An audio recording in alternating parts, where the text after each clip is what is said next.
Rachel Zegler was given the chance of a lifetime with a $200 million project from Disney, but she definitely blew it because by the end she was being torched by the company. Bob Iger, the CEO of Disney, the board of directors, the many executives over there are really just scrambling right now to just get past this movie and call it quits and just move on to other projects. In a shocking new development that has sent ripples through the entertainment industry, Rachel Zegler is now alleging that the Walt Disney Company effectively blacklisted her from future Hollywood endeavors following the catastrophic reception of their live-action Snow White remake.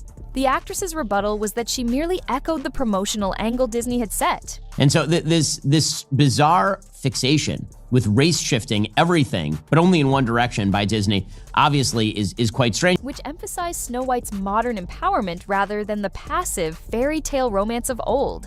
In Zegler's view, it was inconsistent and possibly duplicitous for the studio to have directed her to extol progressive changes, only to later claim her remarks were damaging. If the negotiations soured, some surmise, the studio might have decided on an altogether harsher path, quietly discouraging future collaborations with Zegler to mitigate financial risks. Though I want to get to the politics of it because obviously this was a big thing for Rachel Zegler, the star of the film. It was a big thing for all the left-wingers who made the movie. We have this clip that I want to play for you of Rachel Zegler talking about the love story in Snow White and how it has changed. Here is Rachel Zegler talking about this.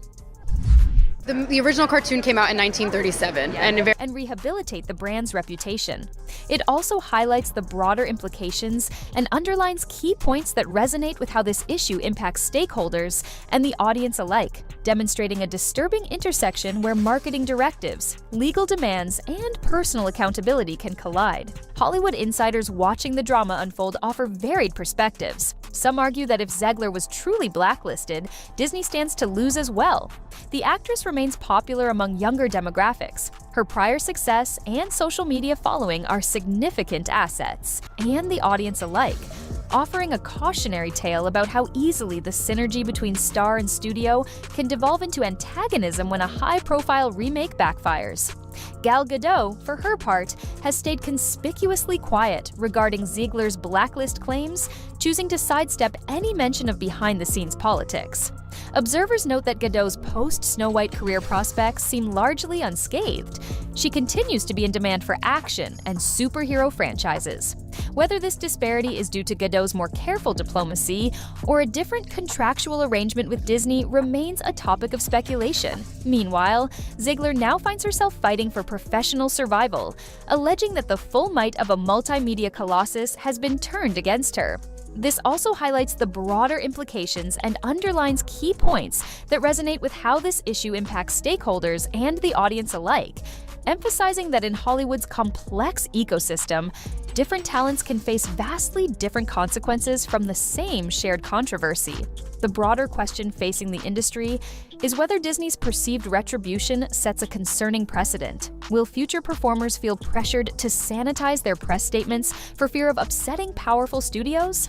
Could this incident discourage legitimate creative criticism and stifle the progressive reinterpretation of classic stories? Conversely, might it rein in a wave of modern updates that some argue have gone too far by discarding timeless narrative elements? As film historians point out, Snow White was groundbreaking in its time, boldly introducing the full-length animated feature to a skeptical audience. The 2023 remake's failure to recapture that groundbreaking spirit raises urgent questions about how nostalgia and modern values can coexist within a single property. This also highlights the broader implications and underlines key points that resonate with how this issue impacts stakeholders and the audience alike, spotlighting the fragile equilibrium between brand heritage and the push for contemporary relevance.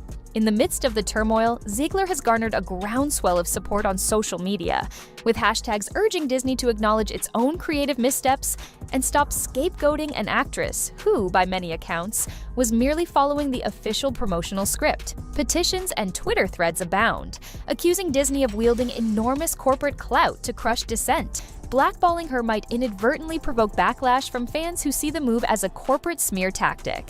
Others maintain that Disney, with its near-limitless resources and stable of bankable franchises, can withstand negative press if it means preserving its broader image. There's a big focus on her love story with a guy who literally stalks her.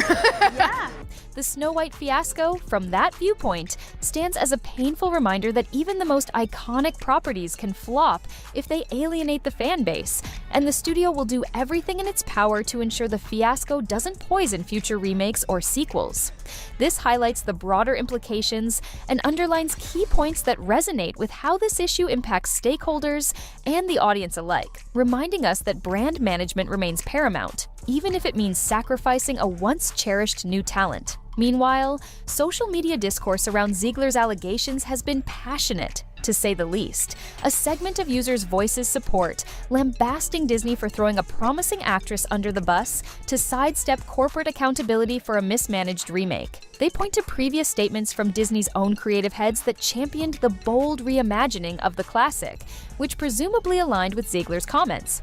Opponents, however, accuse Zegler of playing victim after openly disparaging aspects of a beloved children's film that shaped multiple generations. For them, the question isn't whether Disney blacklisted her, but whether she effectively blacklisted herself with statements they deem disrespectful to the source material. We have a different approach to what I'm sure a lot of people will assume is a love story just because, like, we cast a guy in the movie. Right. Andrew Burnap, great dude. Yeah. This also highlights the broader implications and underlines key points that resonate with how this issue impacts stakeholders and the audience alike, demonstrating the perilous tightrope stars walk between creative reinterpretation and fan nostalgia. Amid this turbulence, speculation arises that Zegler might pursue legal avenues if she obtains solid proof of blacklisting, be it email trails, direct testimonies from industry gatekeepers, or other documentation. While winning a blacklist case against an entity as influential as Disney would be a Herculean task, any legal action could expose internal communications that the entertainment giant might prefer to keep confidential. Moreover, the discovery process alone could generate public sympathy for Zegler, especially if it reveals systemic manipulations meant to scapegoat her. On the flip side, Disney might double down, insisting they had every right to distance themselves from a talent they believe actively undermined their brand. This also highlights the broader implications and underlines key points that resonate with how this issue impacts stakeholders and the audience alike, showing that high-stakes battles between stars and studios can reshape the career trajectories of all involved and potentially alter how Hollywood navigates controversies in the future. Skeptics counter that Zegler is simply reaping what she sowed, citing her perceived disregard for fans' attachments to the 1937 original. Whether the boycott movement will pick up enough momentum to sway corporate decision-makers is anyone's guess. Still, the standoff underscores a new era in fan-studio relations, one where outraged communities can weaponize social media to demand accountability from entertainment giants. It also highlights the broader implications and underlines key points that resonate with how this issue impacts stakeholders and the audience alike, revealing that in the digital age, no studio is invulnerable to public outcry if fans sense betrayal. Ultimately, the question remains, can Rachel Zegler overcome what she calls an unofficial blacklist, or is her once bright Hollywood star destined to fade under corporate pressure? Much hinges on whether she can forge alliances with producers willing to gamble on her talent despite potential Disney disapproval.